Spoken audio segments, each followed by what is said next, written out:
I had an old friend in Mount Airy, North Carolina, said, Bill, you can shear a sheep many times, but you can skin him only once.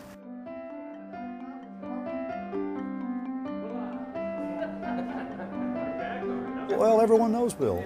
Everyone that's been in the industry for any length of time, Bill's probably better known than anyone I can think of in the industry. Certainly as well known as anyone. First casual market I went to in Chicago, there were not many people around. Actually, as the industry kept growing over the years, the market grew. We walked down the hall together, and I can't even get down the hall because he's talking to somebody all the time. He's always talking. He started out as a salesman with Woodard, a premier company at the time, and got to know a lot about the industry and the people in the industry. I had no idea I'd be here 50 years later. I had a new wife and a new baby at that point, and was glad to have a paying job. Bill's philosophy was sell. By knowing your product, presenting it in an intelligible way, and taking care of people. Anybody is good to do business with when things are going well. The way a company or a rep defines themselves is what you do when you have a problem, when things don't go well. We had trouble with the dealer we had in Detroit, and because we were selling a number of smaller accounts around him, I went down and agreed to eliminate a lot of these smaller accounts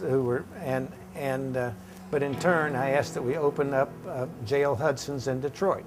On the way to this luncheon, Mr. Woodard and I are riding in the car, and he says, "Now, Bill, for your sake, I hope that deal in Detroit works out." Well, J.L. Hudson department store did an outstanding job with the line and became a major account for Woodard for the next 30 years. And so the deal in Detroit did work out. For my sake, it worked out very well. The Woodard family sold the company, sold Woodard, and along with it Carolina Forge. And at the time, he and his partner, Larry Shaw, decided that it was the time for them to consider starting their own business. And we began with a plant with 58,000 square feet.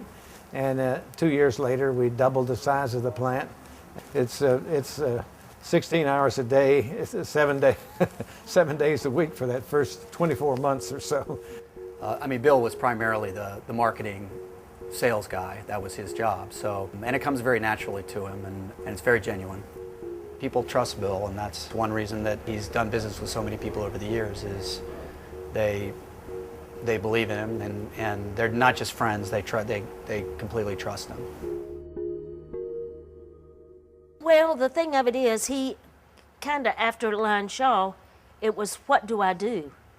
And it took a while to decide that he wanted to be a rep. Part of the transition was I thought immediately I'd get Casual Lines, all these friends of mine who were sales managers and owners of other companies, but it didn't work out right away. But I met this young fella named Clay Kingsley.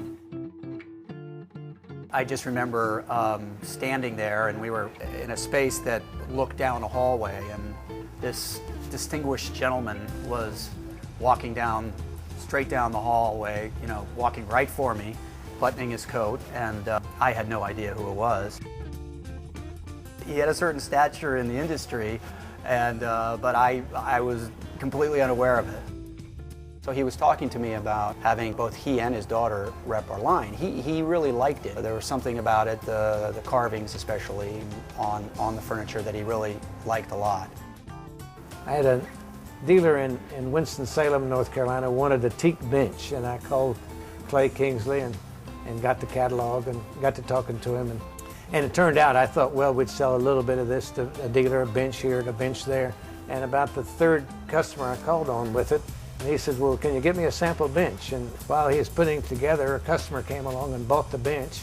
And so I went back to see him a week later and ended up with my first container order for teak. And I said, well, I believe this teak's going to be a little better than I thought it was. That's great. Come on in, folks. When we were just starting, and we didn't know what we were doing. So I said, okay, Bill, you take the left-hand side of the road, we'll take the right-hand side of the road.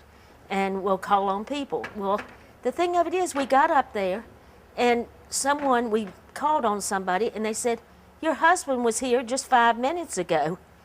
He's so well known that most independent sales reps are limited to small territories. Well, Bill's territory was really pretty much the whole country.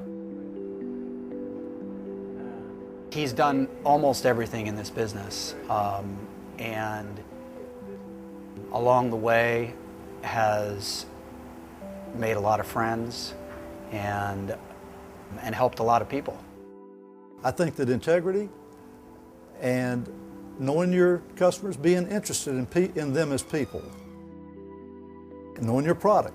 And Bill's a pro. He knows what he's doing. He always has.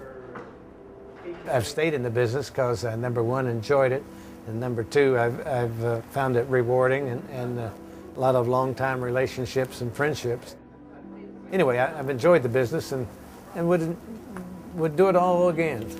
Maybe a little differently, but not much. Okay. I'll never forget the time he said, you know, Clay, this guy Arthur Miller, you know, he writes this play, A Death of a Salesman. Well, let me tell you something. I'm going to write a book called The Life of a Salesman. And, you know, that's Bill. I mean, you know, he's had a great life, and he's enjoyed it. And he could write a hell of a book.